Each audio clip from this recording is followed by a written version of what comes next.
Paz do Senhor Jesus, meu amado, bem-vindo de volta à nossa escola bíblica. Nós estamos estudando a carta aos Hebreus. Então pegue a sua Bíblia, pegue o seu caderno de estudos, ore ao Senhor, pede a Ele discernimento, entendimento, conhecimento, sabedoria, pede a Ele proteção, para que nós possamos desvendar dos seus mistérios. Pois muito bem, nós já estamos nessa segunda parte da divisão da carta. E esta segunda parte, ela fala sobre a superioridade do Filho aos anjos. Isso ele já começou no primeiro capítulo, desde o verso 5, e ele vai se estender por todo o capítulo de número 2. Então, vamos terminar esta parte que trata da superioridade de Cristo aos anjos. Pois bem, o autor ele vai chamar a atenção agora de consequências para esta negligência da mensagem de Deus. Ora, se isto foi feito por anjos, se isso foi feito por profetas, se isto foi feito anteriormente, né, e as pessoas não ouviram isso, elas tiveram consequências, elas sofreram consequências. Então elas passaram por provas muito grandes, não ouviram o Senhor e tiveram consequências. Então ele chama atenção que agora não é só uma mensagem, o próprio Filho veio. E o amado deve lembrar que existe uma parábola que o Senhor contou, dizendo que o Senhor da vinha havia mandado algumas pessoas para cobrar, para ver se a vinha estava produtiva ou não. E eles escorraçaram as pessoas e eles acabaram batendo nas pessoas, etc, etc. Agora, depois ele manda que o próprio filho vá até o local. E eles acabam matando o filho. Então esta parábola, ela também é lembrada aqui. A gente, quando vê os primeiros versos do capítulo 2, a gente lembra daquela parábola. Por quê? Se naquela época em que os profetas trouxeram as mensagens, as coisas não foram observadas, a lei não foi observada e, portanto, as pessoas acabaram tendo que sofrer as consequências, imagina agora que o próprio filho veio e o próprio filho trouxe a mensagem e veio cobrar dos vinheteiros que se faça produção.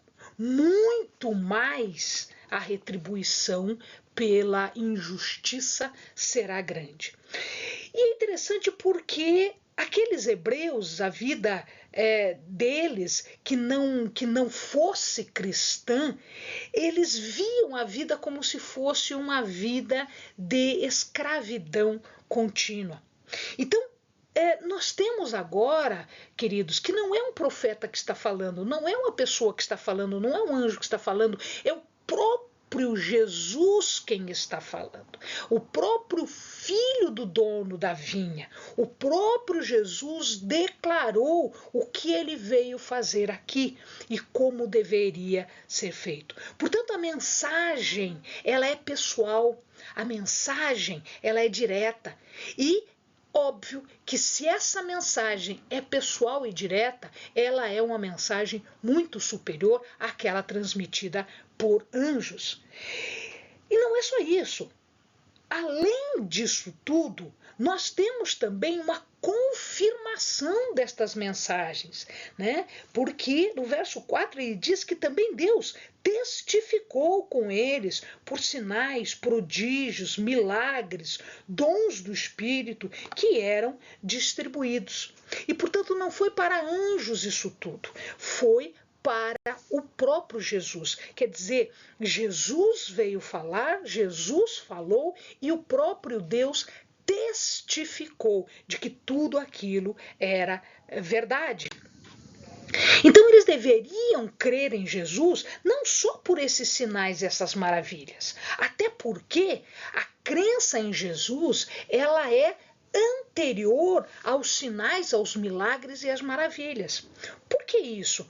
Porque os sinais, os milagres, as maravilhas que eram feitas já quando a pessoa acreditava.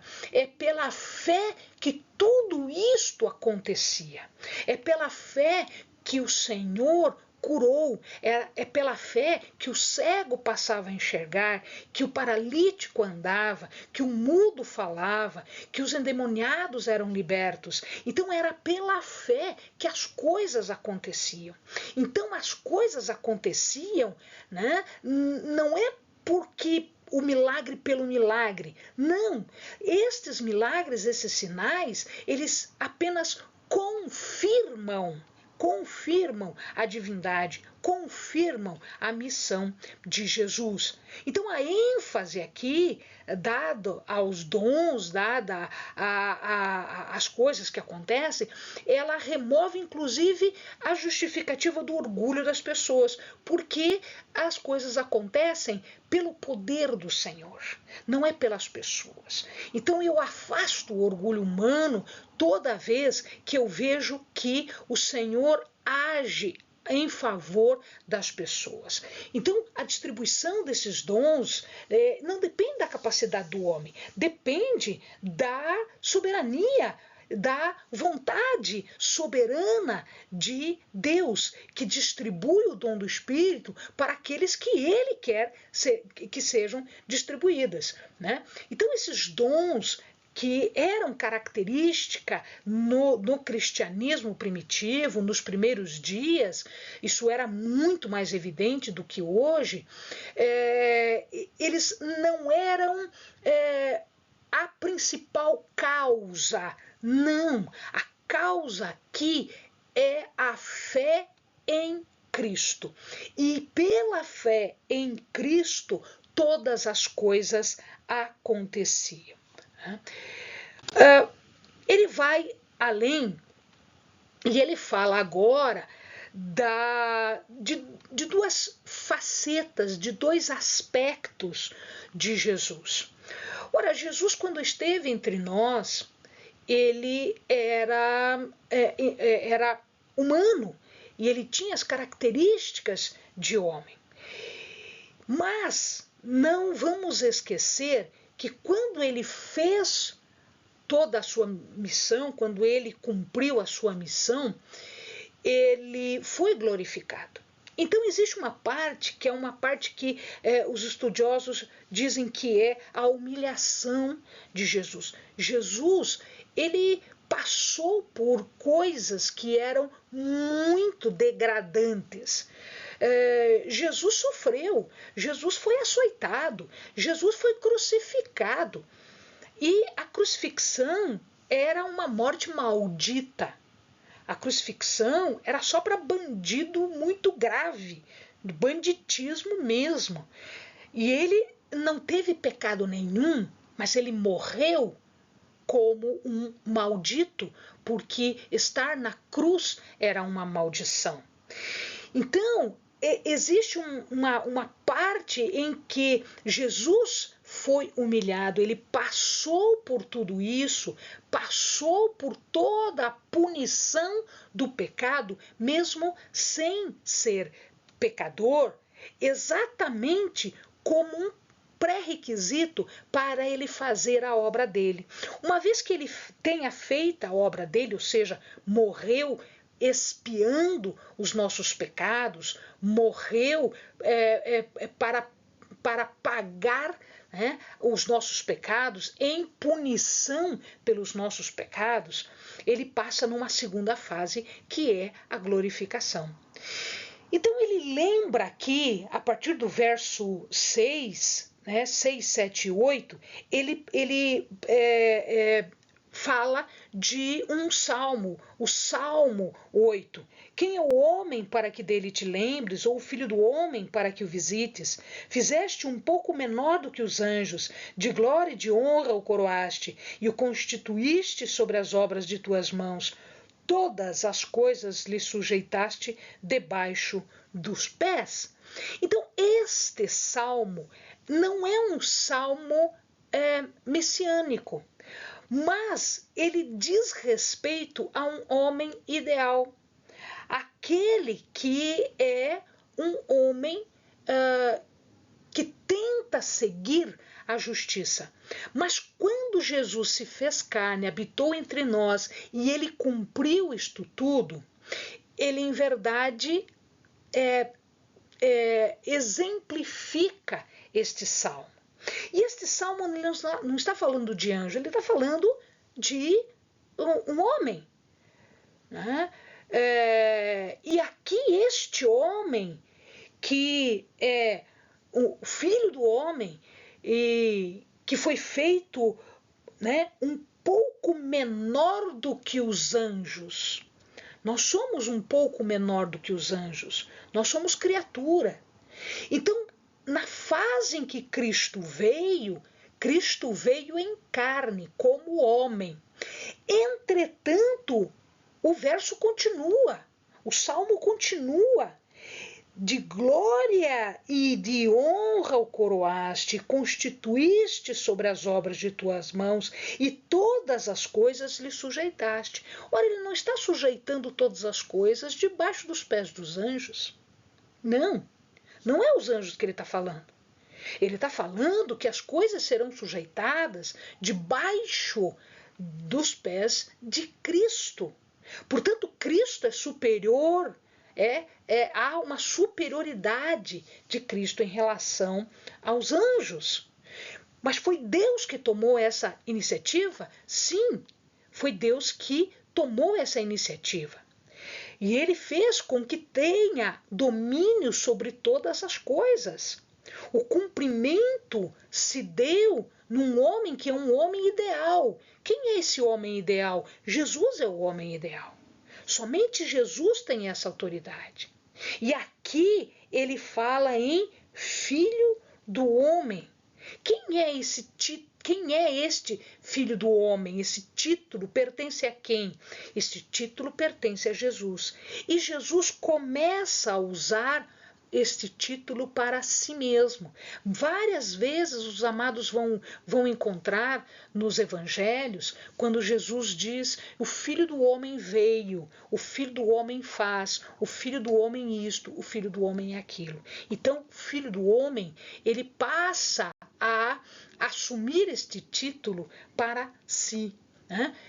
Dizendo que ele é tanto divino quanto humano. Um pouco menor significa que nós, homens, somos superiores a todos os outros seres criados. E nós só somos menores do que os anjos. Entretanto, Jesus, ele se torna superior quando o Senhor o coroa de glória e de honra. Ora, quando isso aconteceu? Depois que Jesus fez o seu ministério aqui. Quando ele morreu pelos nossos pecados, ele pagou a punição pelos nossos pecados, foi ele que pagou. Ele morreu, desceu até o inferno, resgatou da morte aquelas pessoas, né, que já estavam lá, que haviam morrido antes. E daí o que acontece? Ele ressuscita. Passa 40 dias entre os seus e depois ele sobe aos céus. Então aqui nós temos uma coroa de glória, uma coroa de honra. E ele está aonde? Ele está à direita de Deus Pai. Então ele está no trono, né?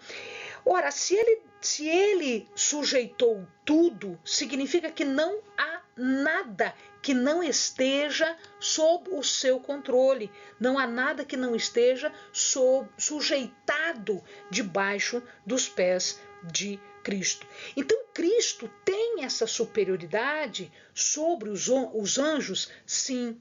Claro que lá, quando ele estava crucificado, quando ele estava ainda fazendo o seu ministério, não parecia isso. Mas isto realmente começa a aparecer a partir do momento em que ele termina a obra salvífica, ele é ressuscitado e ele ascende aos céus, ou ele sobe aos céus, né? E aí agora ele começa a falar de quem é esta pessoa. Quem é este que experimentou a morte? Quem é este que passou pela paixão da morte, né, e que pela graça de Deus provou a morte por todos, né? Ele é o próprio Jesus. Então ele começa agora a tratar mais especificamente de Jesus, né? Este que é uma pessoa e que está estreitamente ligada conosco, identificada conosco, com o homem. E é interessante aqui que ele faz esta comparação, essa ideia de que pode parecer oposta, mas que não é. Então, de um lado, um sofrimento de morte de cruz, uma morte de maldito, né? de maldição, que é a morte do madeiro, que isso era a ideia que se tinha naquela época. E do outro lado, o coroado de glória e de honra. Como essas duas coisas estão funcionando juntas? Porque ao morrer de uma morte tão medonha como esta, Jesus paga o preço pelo pecado humano. Por isso ele está identificado conosco. E aí ele fazendo esta obra, agora ele é ressuscitado, ele vai ascender aos céus, ele vai até os céus e lá ele fica à direita de Deus Pai e, portanto, coroado de glória e de honra. Então, uma coisa depende de outra. Porque ele passou por esse sofrimento de morte, porque ele pagou o preço de sangue por nós, é que ele pode ser coroado agora de glória e de honra, e todas as coisas estão sujeitas, porque ele venceu a morte, ele venceu a última das piores, né, coisas que existem, que é a morte. E isso é uma chave para compreender a fé que nós temos. A nossa fé, ela passa pela cruz, ela passa pelo sofrimento, ela passa pela maldição da cruz, porque foi ali naquela morte que Jesus trouxe salvação para nós. Jesus trouxe auxílio para nós e nós fomos agora, pela fé, nós somos agora feitos herdeiros do Senhor. Então, glória e honra é resultado deste sofrimento. É por isso que essas duas coisas estão bastante ligadas e o autor da carta ele traz essas duas coisas próximas, né? E, amado, é uma coisa interessante que se Jesus conquista a glória através desse sofrimento, nós podemos ter um exemplo para nós. De que jeito?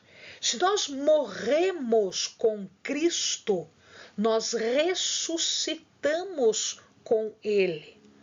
Pela nossa fé neste Jesus que nos salvou, pela graça e pelo amor do Senhor Deus, isso foi iniciativa dele, nós agora podemos chamar a Deus de Pai, Abba, Pai. O próprio Jesus nos ensinou isso. Então, ele provou a morte por todo o homem, né? Ele diz, né, convinha que aquele para quem são todas as coisas e mediante quem tudo existe, trazendo muitos filhos à glória, consagrasse pelas aflições o autor da salvação deles. Então, nós somos santificados, nós somos justificados, nós somos aceitos à presença de Deus, porque o próprio Senhor, ele passou por isso. Então ele provou a morte por todo o homem. E ele venceu a morte por todo o homem. Portanto, a morte de Jesus está relacionada com qualquer pessoa, com todas as pessoas e com cada uma delas, porque nós individualmente, né, nós estamos identificados com Jesus e somos salvos por Jesus. E ele diz que isso convinha, né? Convinha. Olha que coisa interessante, porque para os judeus a ideia de alguém sofrer, principalmente um Messias sofrer, porque eles tinham o Messias como um vitorioso, um guerreiro vitorioso. Então, para eles, a ideia de um Messias que era sofredor era repugnante, né? Mas, agora, este estudo, este ensino é esclarecido para que pela morte, diz a palavra, aniquilasse o que tinha o império da morte, isto é, o diabo. Então ele foi lá e tirou a chave da mão dele e livrasse todos os que com medo da morte estavam por toda a vida sujeitos à escravidão. Pelo que convinha que em tudo fosse semelhante a seus irmãos, para ser misericordioso e fiel, sumo sacerdote naquilo que é de Deus, a fim de trazer propiciação pelos pecados do povo. Então, ele padeceu, ele morreu para nos salvar, para me salvar e para te salvar. E para compartilhar esta glória conosco lá na eternidade. Amém, amados? Bons estudos.